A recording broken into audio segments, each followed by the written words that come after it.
dejado estas palabras anotadas con el propósito de esclarecerlas en esta oportunidad. Lo que veníamos comentando es la revolución que se realiza ya en el espíritu europeo. La primera revolución, ya dijimos, fue religiosa y se apoya en un contenido de la sabiduría cristiana tradicional. Para el cristianismo, la iglesia está formada por hombres individualmente elegidos. Ya no se trata del pueblo elegido. La elección ahora es personal. Y con esto se exalta, en alguna medida, el valor de la persona humana. El movimiento revolucionario reformista hipertrofia este valor, lo acrecienta, porque todo movimiento revolucionario es, diríamos, notable, observable, considerarlo.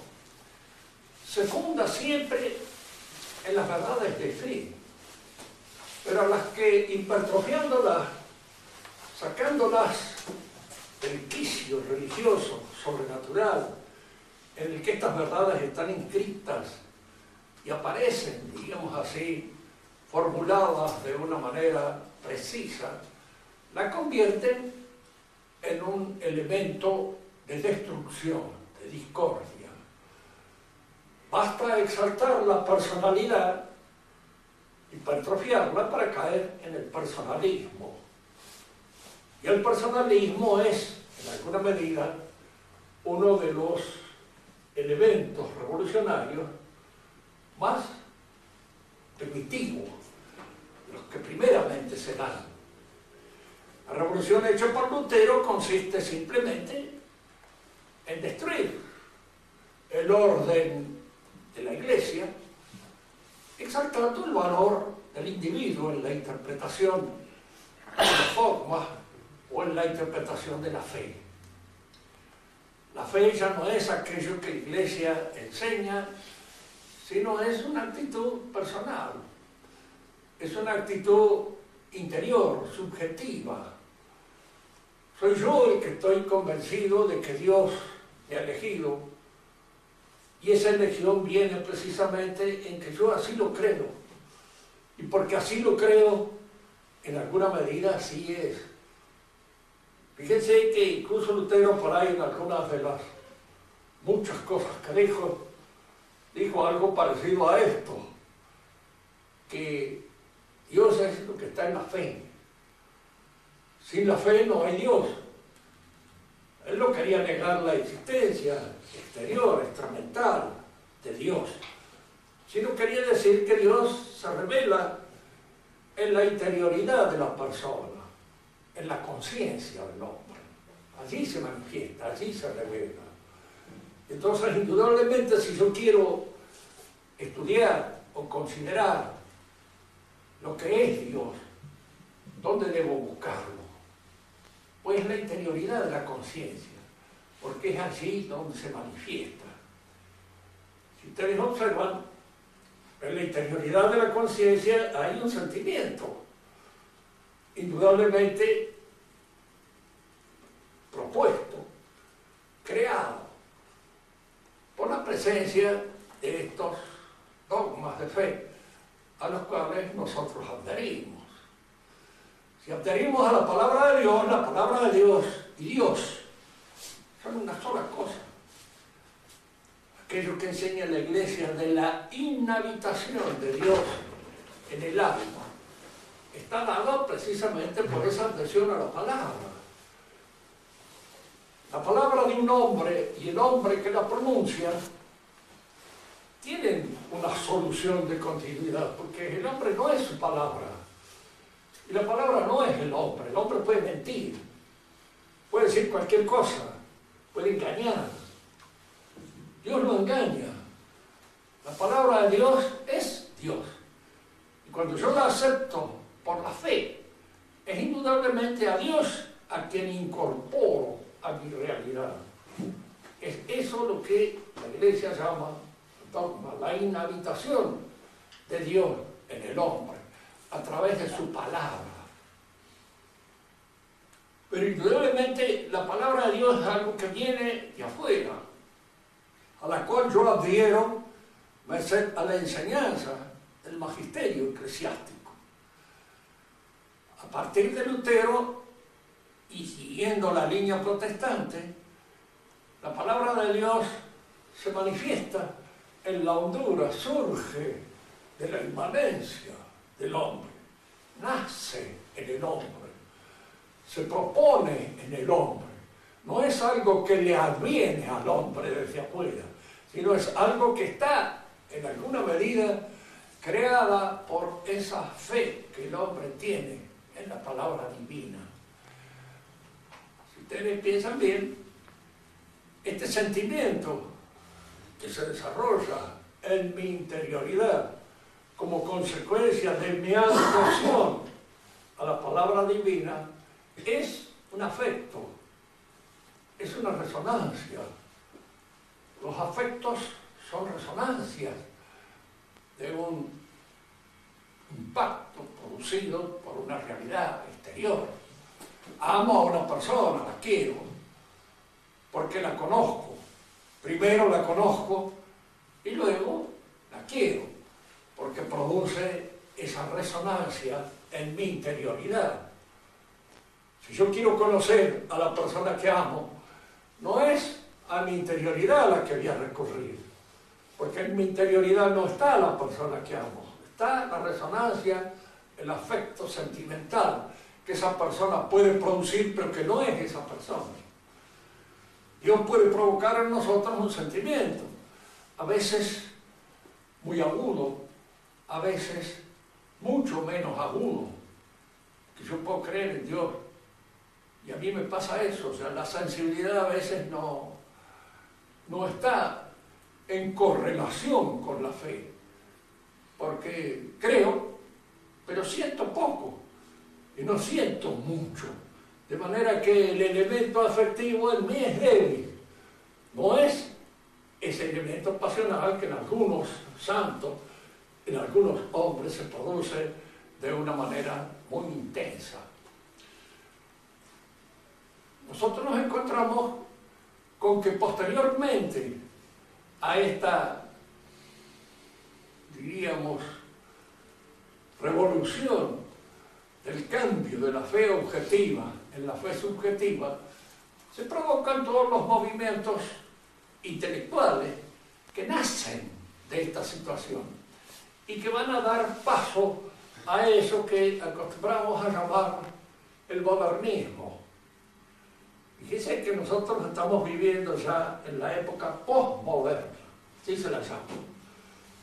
De manera que el modernismo de alguna manera ya ha claudicado en el pensamiento o en la conciencia del hombre que pertenece a la posmodernidad. Vamos a señalar posteriormente cómo este cambio se produce y en qué consiste posteriormente eso que llamamos la posmodernidad. Por el momento contentémonos con entender la modernidad. Y la modernidad aparece en primer lugar por este cambio, por esta transposición del teonomismo al antroponomismo.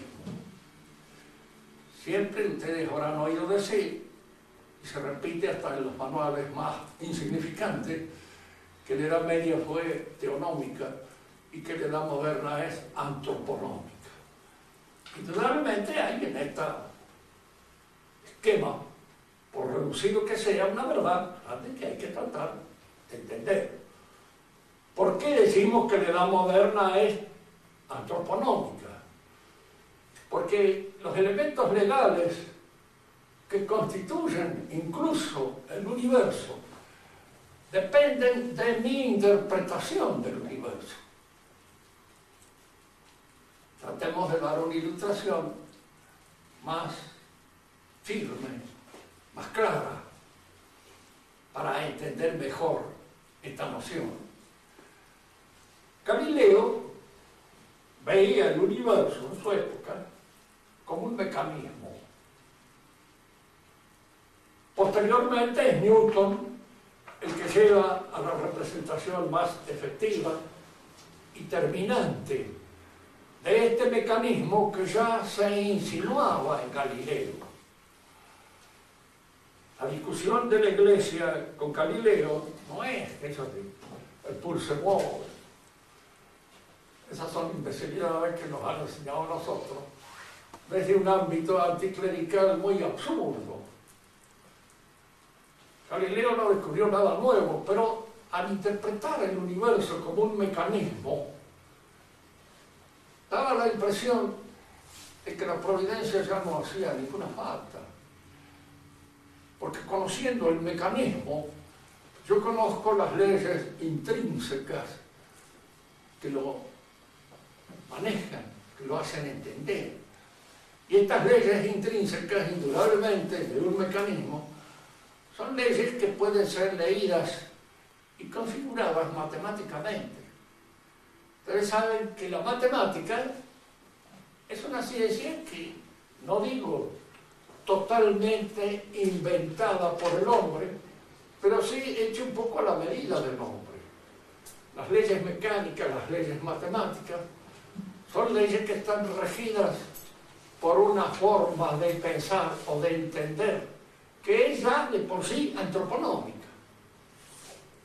Esto es lo que Kant va a leer en el pensamiento de Newton.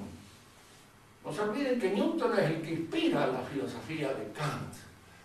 Y Kant de alguna manera trata de comprender la filosofía de Newton y esta idea de que el mundo es un mecanismo, diciendo sí, el mundo es un mecanismo, las leyes que lo rigen están dependiendo de la manera propia de pensar del hombre, porque son leyes matemáticamente traducibles, matemáticamente legibles, son leyes matemáticas, mecánicas.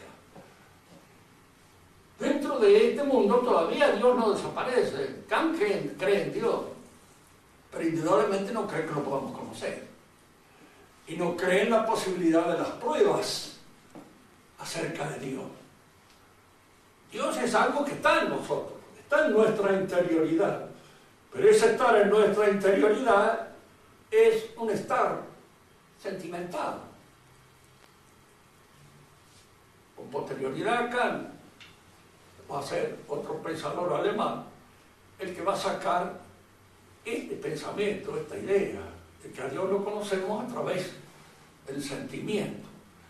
Y va a extraer de esta otra idea bastante curiosa, de que el sentimiento es de alguna manera una manera de conocer. Para el pensamiento clásico tradicional, no, el sentimiento es siempre una resonancia que viene de la provocación de un movimiento interno, que puede venir de la razón, que puede venir de un impacto físico, sensitivo, etcétera, etcétera. Pero el sentimiento por sí no es algo que conoce, sino que siempre es resultado de un conocimiento, sea este conocimiento sensitivo, sea este conocimiento intelectual. Es ahora, precisamente, y a partir de Kant, cuando el sentimiento se abre como una perspectiva cognitiva, capaz de captar una realidad. Hay quien dice, y lo van a leer alguna vez en algún libro de filosofía, que dice, los valores no son, pero valen, porque son sentidos. Para nosotros, diríamos así, formados en el pensamiento clásico, lo que no es, no es. Y no vale nada, porque es nada. Si una cosa no tiene realidad, simplemente no es. Entonces, el hecho de que aparezca como una sensación o lo que fuere, hay sensaciones vacías, de contenido. Puedo estar triste sin saber por qué. Puedo estar angustiado sin saber por qué. Puedo estar de alguna manera ansioso también sin saber por qué. De manera que todos esos sentimientos en sí mismos no invocan siempre un conocimiento. El pensamiento moderno surge, pues, de esta situación. Es decir, el hombre ahora es el centro del universo. El mundo es tal como se refleja en el pensamiento humano, tal como se manifiesta en él. No es un mundo ya creado por Dios y cuya inteligibilidad depende de la inteligencia divina. Diríamos, en otros términos, para el pensamiento clásico, el fundamento de las esencias de las cosas es la inteligencia divina. Y nosotros penetramos en esa inteligibilidad, pero de una manera asintótica, nunca exhaustiva, porque nuestro conocimiento no es la realidad misma. Es un conocimiento aproximado a la realidad, una adecuatio rei intellectum, una adecuación a la cosa del intelecto, pero de ninguna manera es la cosa misma. En Dios sí, el conocimiento es la realidad misma. Dios nos conoce a nosotros tal como nosotros somos, pero nosotros no nos conocemos ni a nosotros mismos tal como nosotros somos. Nuestro conocimiento de nosotros mismos es siempre aproximativo. ¿Y cuántas veces nos equivocamos con respecto a nuestras capacidades, a nuestras actitudes, a nuestras condiciones? Nos equivocamos muchas veces. ¿Por qué? Porque no nos conocemos de una manera exhaustiva, ni conocemos a nadie de esa manera. Porque si lo conociéramos así, lo tendríamos en nuestro pensamiento. Sería algo propio de nuestro pensamiento. Sería como somos nosotros en el pensamiento de Dios. El pensamiento moderno entonces quiere de alguna manera hacer que la realidad se configura en nuestra mente. Y entonces el sostén inteligible de las esencias ya no es la inteligencia divina, sino la nuestra. Es la nuestra que sostiene la inteligibilidad de las cosas. Esta teoría es una teoría que tiene su explicitación acabada y completa en el pensamiento de Kant. Hay un pequeño error en esta teoría, y cuando hay un error en una teoría es porque la teoría no sirve. Basta un solo error nada más para que la teoría en sí quede vulnerada. Y este error es esto, no explica el error. ¿Cómo erramos en el conocimiento de las cosas si las cosas son tal como nosotros las vemos? ¿Por qué el error? Porque si las cosas indudablemente están sostenidas por una inteligencia trascendente a la mía, por una inteligencia que no es la mía, yo puedo errar en su conocimiento. Al leer un libro, puedo interpretarlo mal, puedo equivocarme, porque al libro no lo he hecho yo. Y a veces al mismo libro que yo haya hecho por ahí, hay veces que no lo entendemos todo bien. ¿Por qué? Porque o hemos estado oscuras o nos hemos oscurecido con el correr del tiempo. Pero hay momentos determinados en que esa misma inteligibilidad nuestra se nos diluye un poco. Lo que no se entiende en este pensamiento es precisamente el error.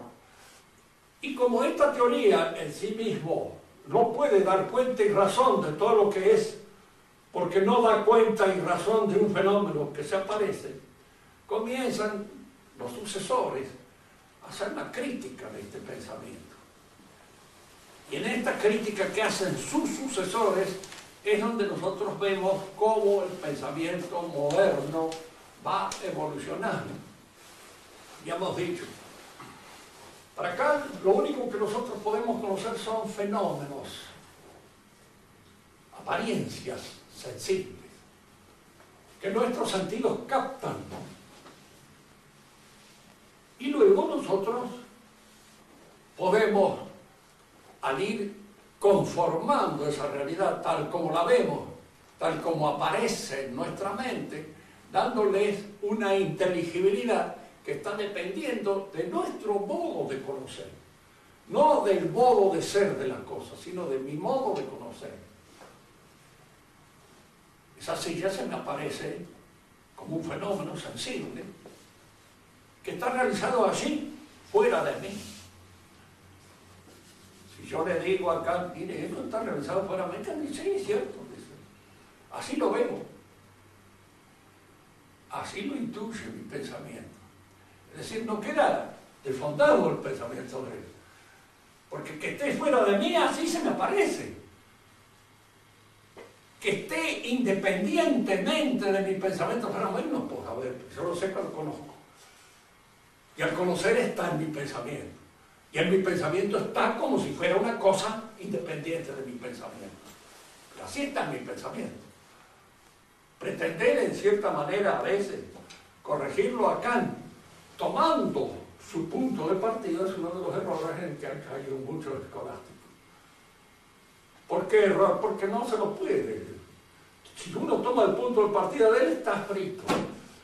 Pasa, diríamos, como por una máquina de hacer chorizo, pasa convertido en un embutido al final de todas las cosas, porque cae en ese pensamiento. Hay una cosa indudablemente en él, que es lo que los sucesores de él van a obtener. Si yo no conozco más que fenómenos, qué sé, cosas, manifestaciones sensibles, que entran por los sentidos, porque algo independiente del fenómeno no lo puedo conocer, porque lo que conozco es lo que en alguna manera se pone en contacto, en primer lugar con mi sensibilidad, y luego en la forma en cómo yo lo observo, lo veo, voy proveyéndolo de los elementos inteligibles que le dan esa forma con que se me aparece a mí. Bien. Si yo no conozco nada más que aspectos sensibles, ¿cómo conozco los juicios? ¿Qué son los juicios? Hablando sensiblemente, en fenómenos, ¿qué son los juicios? Proposiciones, palabras. Esta silla es blanca, es un juicio, que yo expreso en las palabras. Si lo que yo conozco son los fenómenos, lo que yo conozco son las palabras, no el juicio. Lo que yo capto es el discurso. Y entonces, en alguna medida, los sucesores de Kant van a exaltar ahora el valor del discurso. Toda ciencia, todo conocimiento científico es un discurso bien hecho. Fíjense que esto es cierto para la matemática. La matemática es un lenguaje. Sin los signos matemáticos ustedes no pueden hacer absolutamente ninguna cuenta matemática. Necesitan del lenguaje matemático para poder hacerlo. Y es a través del lenguaje cómo ustedes van solucionando los distintos problemas matemáticos. Pero esto que sirve para la matemática no sirve para las otras ciencias. Porque el valor de la ciencia es, como habíamos sostenido, analógico. Muy bien. Las cosas son entonces como se dan en mi inteligencia, inmanentismo. Como se dan en mi representación. Así son. En mi representación esto se me aparece como real, se me aparece como ficticio, se me aparece como dudoso, en fin, todas esas son formas en cómo la realidad se me aparece y cómo se configura en mi interioridad, en el círculo clauso de la inmanencia, del inmanentismo. Pero aquí es donde la conciencia cambia, muda, a través de los cambios producidos en la historia. Lo que es una verdad en una época puede no serlo en otra. Y hay muchísimos casos que así sucede. Pero la mayor parte, para casi todos los antiguos, el mundo, la oikumene, era una especie de disco que estaba sostenido, diríamos así, rodeado de un río que se llamaba el Océanos. El océano era el río que rodeaba al mundo. Ese mundo podría tener tal vez 12 millones de kilómetros cuadrados, un poco más. Era la idea que tenía el hombre griego. Pero no es la idea que tiene el hombre de ahora. en función de los cambios que se han ido produciendo, en la medida en que avanza la ciencia, en que la ciencia, diríamos, progresa en el conocimiento de la realidad. Y entonces las verdades que en un momento determinado aparecen como verdades en mi inmanencia son cambiables por el paso de la historia. Y esto que era verdad para un tiempo deja de ser verdad para otro tiempo. Fíjese que cuando esto se traslada a todo,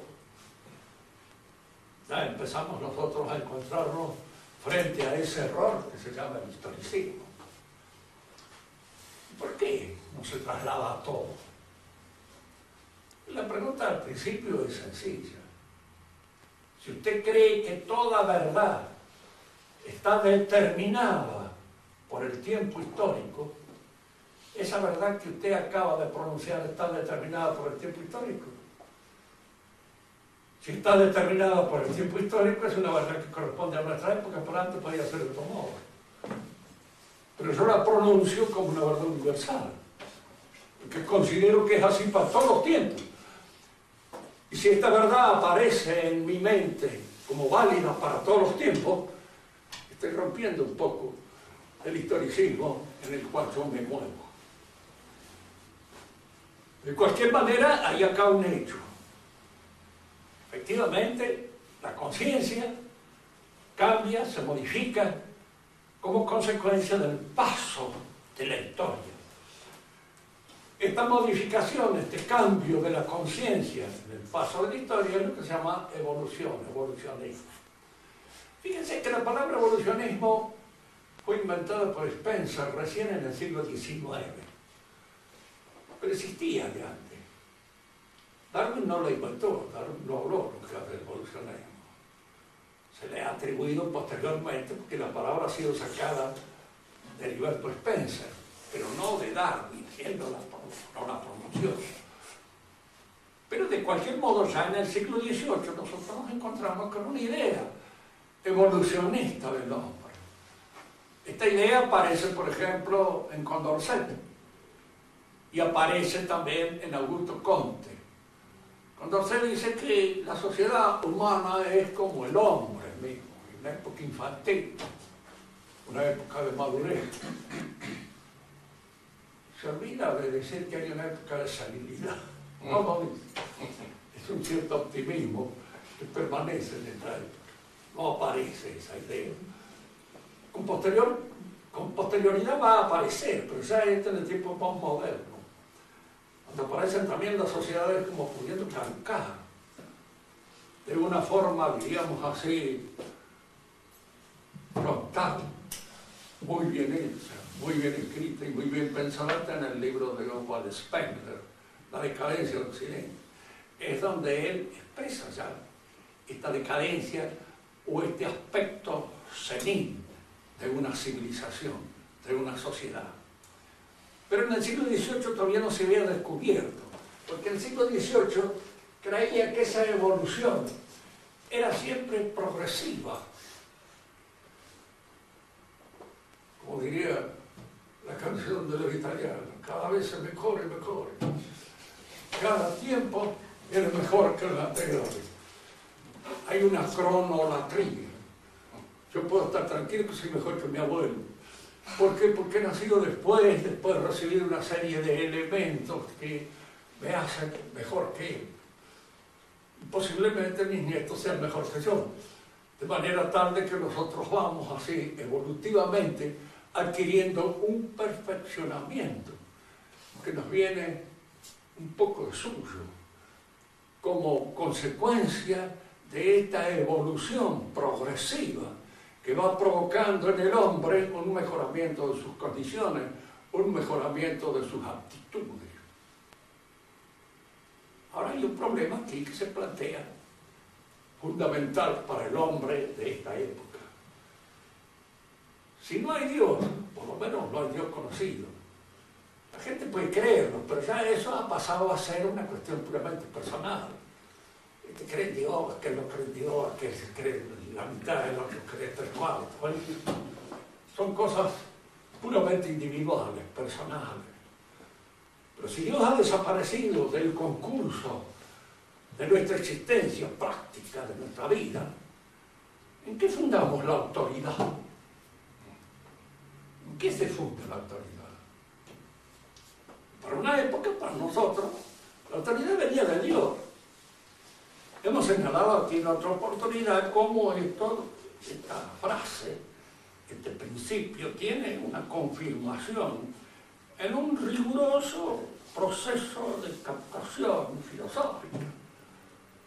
Dios es el sostén, la inteligencia que sostiene todo el universo. Es el autor. Nosotros tenemos autoridad en tanto y en cuanto participamos con nuestro saber, el saber divino, el conocimiento de Dios. Y este saber se obtiene con los procedimientos que son de rigor, estudiando, considerando una cosa. El padre de familia indudablemente tiene un conocimiento del orden familiar al que él debe atender, y si no lo tiene, no tiene autoridad. Y si lo tiene, tiene autoridad, por lo menos la autoridad que le permite ser un padre responsable de esa familia de la cual él es creador. Pero cuando Dios ha desaparecido, ¿dónde está la autoridad? Se puede decir en el sujeto, ¿sí? ¿Pero en qué sujeto? En mí. En usted, de más allá. No podemos solucionar esto porque caeríamos en lo que podría ser una suerte de tiranía de la autoridad. ¿Quién la tiene? ¿Quién la posee? La respuesta sería el hombre. Sí, pero aquel, el de más allá, ninguno de estos. No, aquí es donde aparece la nación democrática. La autoridad la tiene la mayoría, la mitad más uno. De 50, generalmente hay 49 zanahorias, pero de alguna manera, diríamos nosotros, la mayoría de estos imbéciles son los que tienen en un momento determinado la autoridad. Y la autoridad ahora pasa a la muchedumbre, pasa de alguna manera a la colectividad. No la tiene este hombre personalmente ni aquel otro, pero la tiene el número. Es la forma más absurda y completamente idiota en que puede darse la autoridad. Ya vamos a ver. Porque en la época moderna se creyó en todo esto. Se creía. Y había en todo esto una especie de pasión que daba esa seguridad. En la actualidad, en la época posmoderna, no se cree más en esto. Si ustedes quieren saber lo que piensa el argentino de la autoridad en general, escúchenlo a Tinelli, ¿sabes? Y esto es lo que piensa el argentino en general. Es decir, que el gobierno es una pavada. Está llevado adelante por 3 o 4 imbéciles que nos arrastran a todos los demás. Y uno dirá, pero sigue creciendo la democracia. Sí. Creo en la democracia. ¿Por qué? Porque es el gobierno que me permite hacer a mí lo que se me da la realidad.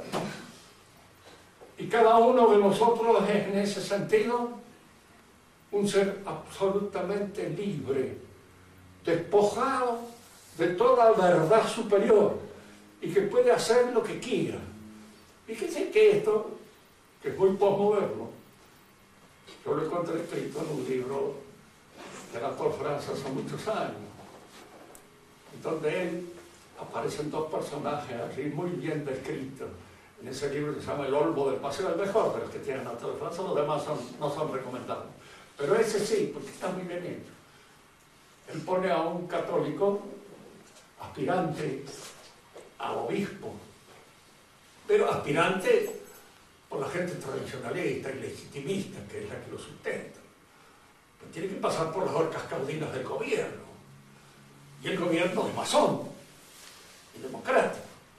De manera que jamás va a ser elegido esto, porque es muy inteligente. Nunca en su vida lo van a elegir. Van a elegir al obispo más imbécil, al más desastrado de todo lo que se encuentra en el lugar, para que sea obispo y no haga ningún daño a la masonería y en cierto modo a la gente que democráticamente lo sostiene. Esta es una forma en cómo va dándose la discusión entre estos dos personajes. El personaje tradicionalista critica la democracia y hace una crítica, pero excelente. Habría que sacarla por ahí, decir, si no es Anatole France, lo ha escrito Charles Maurras o lo ha escrito algún otro de esos miserables, infames, que están en contra de la democracia. Pero él luego hace la democracia y dice, no, la democracia tiene una gran ventaja. Deja vivir. Nos deja que seamos como quieran. Que hagamos lo que se nos dé la gana. Libertad a todo trapo. Libertad de decir lo que quieramos, de cualquier estupidez. Libertad de asociarnos con quienes quieran. Fíjense que las asociaciones de hoy son, qué sé yo, desde los gays que se asocian y que les es reconocida la asociación, las lesbianas que se asocian. He visto hace poco que hay una especie de asociación de lesbianas judías, nada más.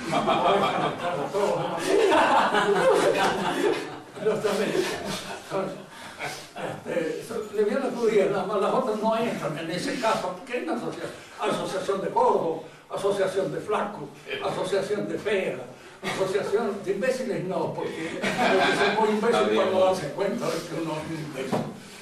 El que se da cuenta que es un imbécil y se asocia con los imbéciles porque no es tan imbécil. Algo tiene en él que se llama. Pero hay todas estas atrocidades, todas estas asociaciones proliferan en este mundo en que cada cual hace lo que se le dé la gana. Hay un hecho importante, el cual puede ser visto desde 3 puntos de vista, ¿verdad? La toma de la Bastilla, hecho revolucionario, que da lugar a la Revolución Francesa. Los franceses lo festejan todos los años. Desde un punto de vista tradicionalista, la toma de la Bastilla fue una imbecilidad. No había ninguna necesidad de eso. En primer lugar, porque no era una cárcel para el pueblo, para pobres, era una cárcel para ricos.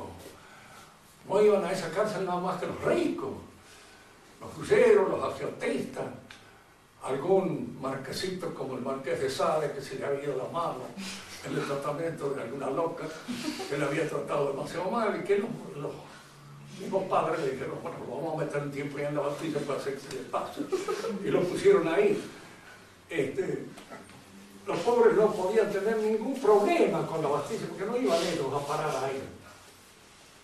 La Bastilla fue tomada, no había casi nadie presos, había unos cuantos, diríamos, guardias que estaban cuidando eso porque recibían una dádiva del gobierno por servicios prestados en la guerra y que los mutilados de guerra.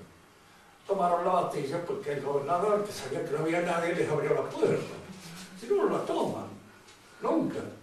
Porque eran 500 locos que habían sido organizados en el palacio del duque de Orleans para que tomaran la Bastilla.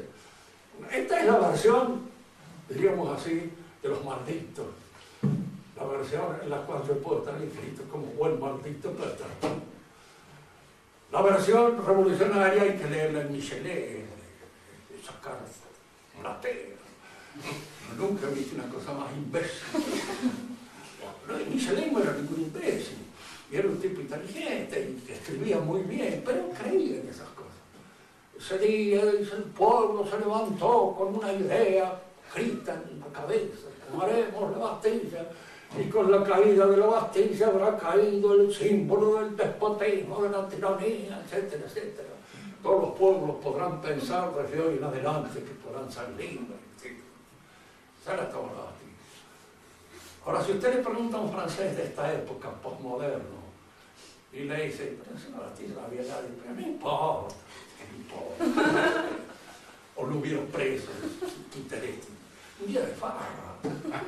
Desde el 14 de junio están todas las muchachas en la calle, las locas y las no locas, todas están bailando en la calle y uno se divierte de una manera. Así que no me venga a mí en contra de la Bastilla, dice, ni me venga a hablar en contra del 14 de julio, porque usted es un pobre atrasado y pobre infeliz, además que no va a los bailes. ¿Usted qué le dice? Porque esta es la versión posmoderna. ¿Están de acuerdo en que es una pavada? ¿Están de acuerdo en que es una soncería? Pero es para reírse. tomar en serio hoy a alguien? ¿Quién toma en serio a un presidente de la nación? Y es el cómico número 1 de todo país. Y fíjense, no solamente acá, en todas partes, es lo mismo. Se ríen de todas las cosas que hace el gobierno. ¿Y por quién vota la gente? En Francia una vez habían propuesto como presidente de la nación a Coluche, un payaso que había en Francia. Es como si nosotros propusiéramos a Maradona. Y no se van a creer, si lo proponemos va a haber mucha gente, y tal vez tenga mucha más gente que de la Rúa o cualquiera otro de ellos que le voten en un momento determinado. Y sería el colmo. Yo recuerdo siempre aquí un grupo de muchachos que había en Buenos Aires que estaban en la época de Isabelita. Y entonces le digo yo a uno de los tipos, pero, che, ustedes son locos, le digo, así llega esta pobre muchacha a presidenta de la nación. Ustedes se imaginan lo que nos vamos a divertir, lo que nos vamos a reír. Este es el posmodernismo. El modernismo era, en alguna manera, diríamos, estas cosas tomadas en serio, serias. Y el posmodernismo ya tomó control. No hay absolutamente más nada que se detenga. El humorismo está todo. Las mujeres se visten a veces hasta para representar un poco de broma. Lo he visto otra vez, alguien que me llamó la atención como estaba vestido. Y dije, ¿por qué te has puesto eso? Y está de moda ese payaseado. Está de moda vestirse como un payaso. Y entonces, de moda. Con las modas humorísticas, en las cuales todos los elementos, diríamos así, creíbles de la revolución se desmoronan. Se desmoronan ante este humorismo un poco negro, que es de la época actual, porque es la exasperación del individualismo, llevada a su último grado, pero a este grado que fue anunciado de alguna manera por Marx, porque Marx habló de esta apoteosis del hombre genérico. Ustedes piensen, si son escolásticos, el genérico es el animal. Entonces, lo genérico es lo animal en nosotros. Es decir, que los apetitos, que son aquellos que nosotros tratamos de satisfacer. Y ni siquiera hoy, ya en la época postmoderna, como animales. Porque los animales tienen instintos. Y los instintos tienen una cierta conservación. Tienden a conservar la especie. Nosotros no, todo esto está echado a perder de tal modo arruinado por un pensamiento que interviene incluso en los instintos, atrofiándolos, desconcertándolos, arrancándolos de su quicio animal, de manera que nosotros nos encontramos frente a un payaso triste.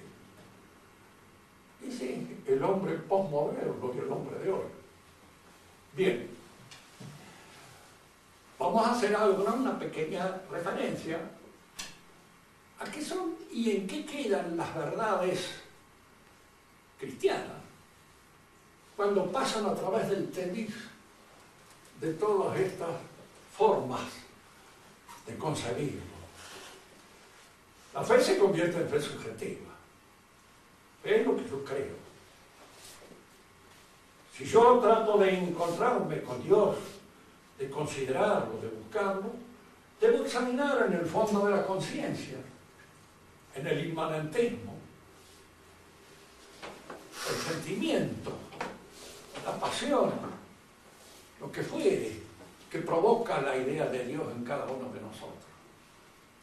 Fíjese que esto ha sido hecho, y muy bien hecho, por un fenomenólogo alemán, Rudolf Otto, en un libro que se llama Heiligen, es decir, los santos.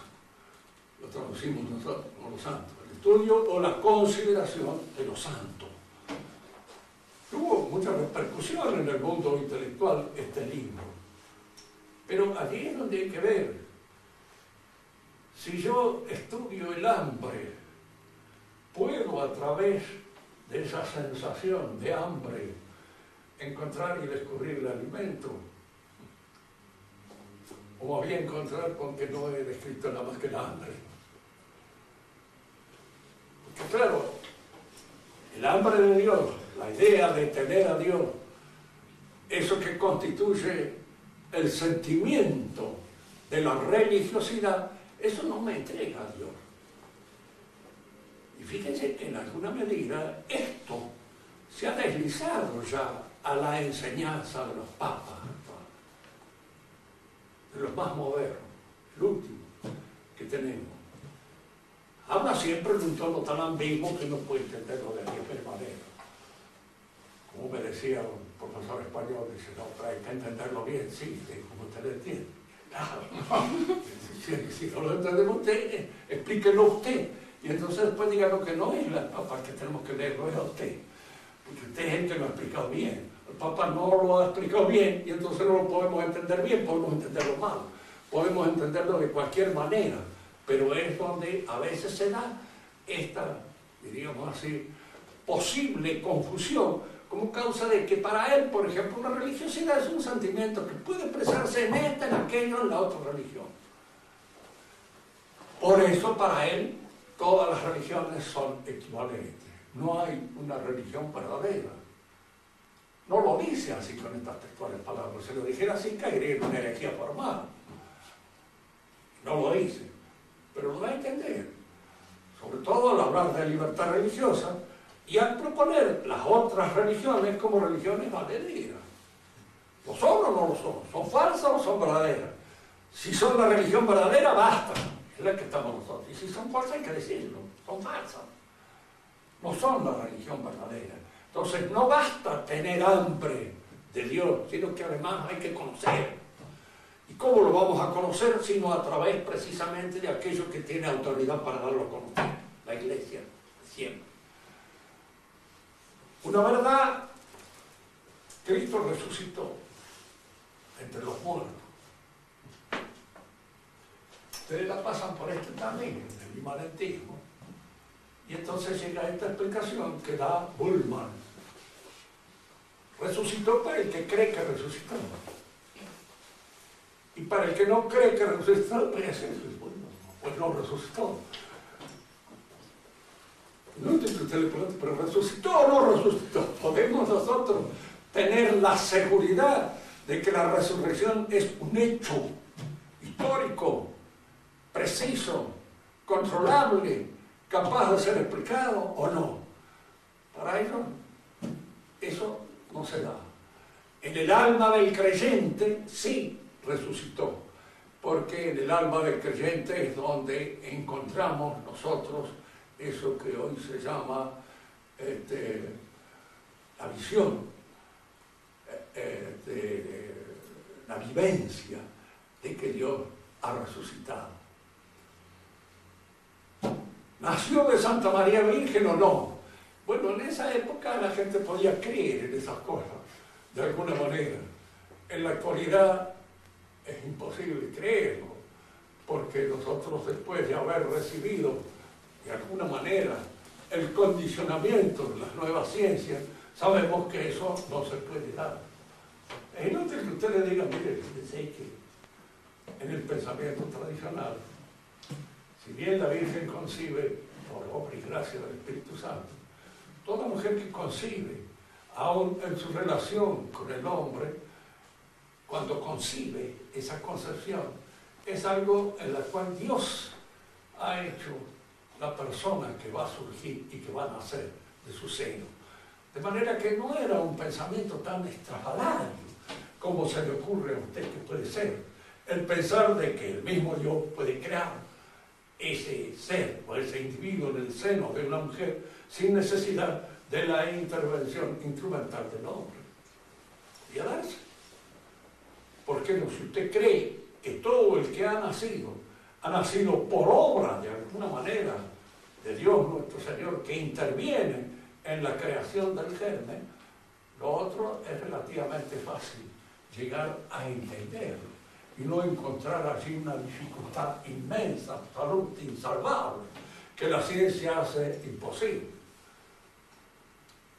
Todas las verdades, en la medida en que van pasando por el tamiz de esto, en el modernismo, se van convirtiendo en cosas que no son ni una ni otra.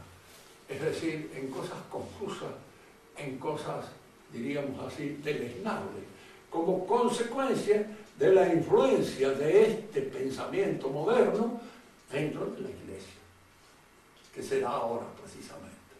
Bien, para dejar una situación nueva puesta para la clase que viene. Hemos visto nosotros el primer paso de la revolución, este cambio que se produce como consecuencia de una exaltación de la personalidad. Pero la revolución también entra de maneras muchas veces distintas en los distintos pueblos en los cuales la revolución va entrando, va penetrando. La reforma protestante se produce en países del norte, especialmente en Alemania del norte, en donde más cunde esta reforma, pero también entra en Francia. Y en Francia provoca, de alguna medida, una gran guerra religiosa que duró casi todo el siglo XVI. No son tonteras.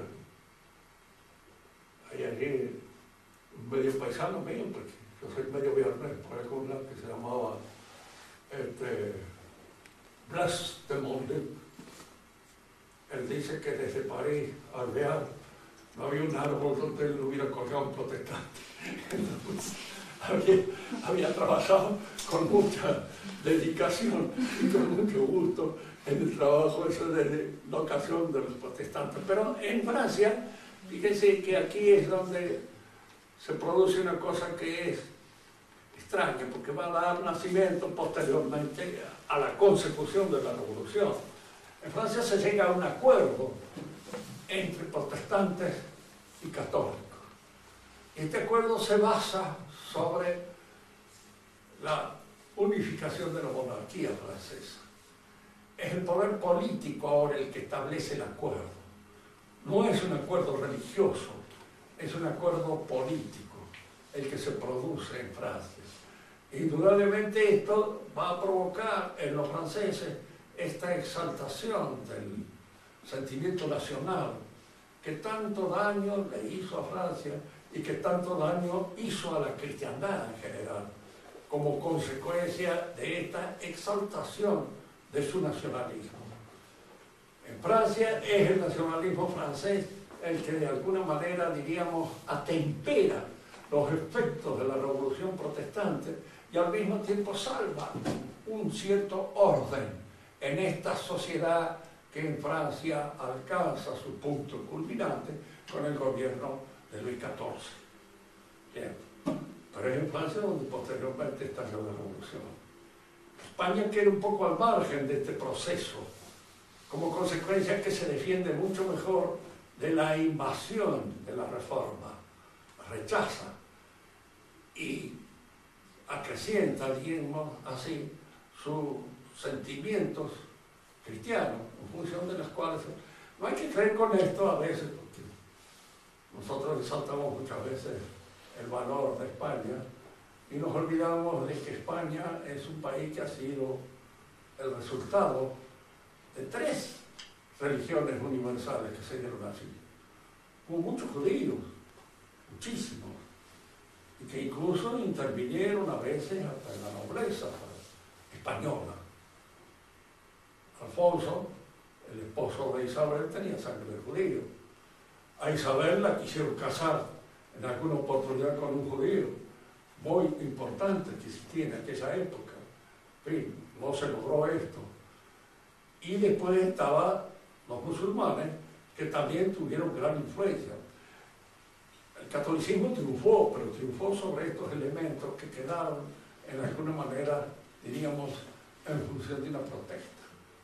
Quedaron a regañadientes. Aceptaron el catolicismo, pero lo aceptaron con rabia.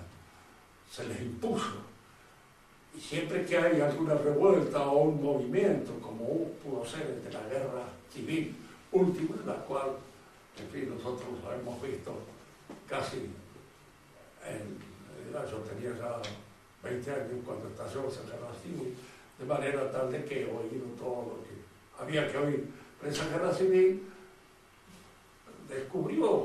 puso en movimiento pasiones anticlericales que en otro país no hubieran tenido esa fuerza, esa pasión y esa violencia que tuvieron en España. Si ustedes quieren hacer alguna pregunta sobre lo que hemos dicho, estamos a ver, Fernanda. Te veo con cara de hacer una pregunta. No, renuncia a la pregunta. Muy bien.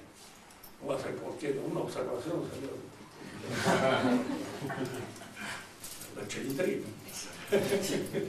Una observación. Una pregunta, Corbalán. Sí, hay que hacerla. Si no está de más. Bueno. ¿Cuál es la pregunta? Sí, hay que hacerla, si no está de más. Bueno, hacela, hacela o no la hagas. ¿Qué dices? Cuando vos hablas de posmodernidad, ¿está bien hablar de posmodernidad o realmente la posmodernidad era es la última etapa de la modernidad? No, es la conclusión necesaria. O sea, si nosotros hablamos de posmodernidad, pareciera como realmente una etapa distinta, un momento distinto donde habría que, en parte, recuperar lo perdido, que vendrían a ser los ideales de la modernidad, y de esa forma, entonces, volvés a reivindicar la modernidad. En cambio, si vos no hablas de posmodernidad y hablas de una parte más de la modernidad, ¿no es más correcto?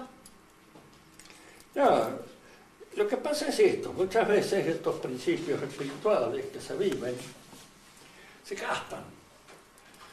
Sucede esto, toda la revolución prometió un cambio en el cual la vida del hombre iba a ser prácticamente jauja. Íbamos a ser todos iguales, hermanitos y libres, todos. Y resulta que, claro, después de cada revolución no se produce nada. Hay algunos que se avivan, aprovechan la revolución, engordan, se hacen grandes y el resto está en la misma situación que antes o peor. Entonces se va perdiendo, diríamos, en la posmodernidad, el valor de todas esas cosas que sostenía la modernidad. Otro el progreso. No hay progreso. Las últimas guerras han convencido a la mayor parte de los hombres europeos de que, lejos de haber un progreso, hay cada día una cosa peor, más espantosa. Las guerras son horribles. Antes peleaba la aristocracia, nada más, los nobles, los caballeros, y peleaban caballerescamente. Ahora hay unas masacres haciendo dentro todo el mundo, así con ensaladas, en una tortilla de todo, en los cuales, digamos, no hay ningún fundamento para creer de que las cosas puedan mejorar. Rusia ha fracasado. Es decir, el marxismo, que pudo ser la última esperanza de la modernidad, fue la última esperanza de la modernidad, ha fracasado. ¿Por qué? Porque trae una utopía en él. Y esa utopía no se verifica. Es decir, el hecho de que la propiedad privada deje de existir y pase a manos del Estado, todo no cambia al hombre. El hombre sigue siendo el mismo fullero, el mismo jotista, el mismo tramposo, el mismo chorro, el mismo de siempre. Y entonces ese cambio, ese salto cualitativo, ese nuevo hombre socialista no emerge. Y entonces todo el mundo empieza a considerar todas esas cosas con risa. Hoy día un revolucionario auténtico es un personaje cómico. Todo el mundo lo mira como tal, como un infeliz. Esto estaba ya anticipado antes, ¿no? Durante la Revolución Francesa, Danton, que era bastante inteligente en medio de todo, bueno, era un energúmeno, tragaldaba, pero no era un imbécil. Y Saint-Just era un creyente. Entonces Danton decía de Saint-Just, no me gusta el tipo ese, quiere hacer de esto una república espartana. Y lo que nosotros necesitamos es una república de cocaña, es decir, de romería, una farra. ¿Qué es lo que ha resultado al final? Eso. Democracia es eso. Es una fiesta para todos. Podemos hacer lo que se nos da la gana, decir lo que se nos da la gana. Podemos hacer las cosas más raras. Lo único que no podemos hacer tal vez es hablar demasiado seriamente mal de la democracia. Pero también se permite, porque de alguna manera lo dicen sin emplear la palabra. Por eso, digamos, el modernismo culmina en una explosión del modernismo mismo. Se desfonda. Y aparece esta época postmoderna que es la herencia de ese cuadro de disipación, de ese cuadro de disolución, de ese cuadro de ruptura. Entonces, el hombre que está es un hombre solo, que vive, diríamos así, para él. La religión le viene bien, sí, pero siempre como una receta terapéutica. Es decir, le viene bien porque, en fin, de esta manera uno tranquiliza su conciencia, come mejor, duerme mejor, hacer ejercicio bueno, sí, claro, todo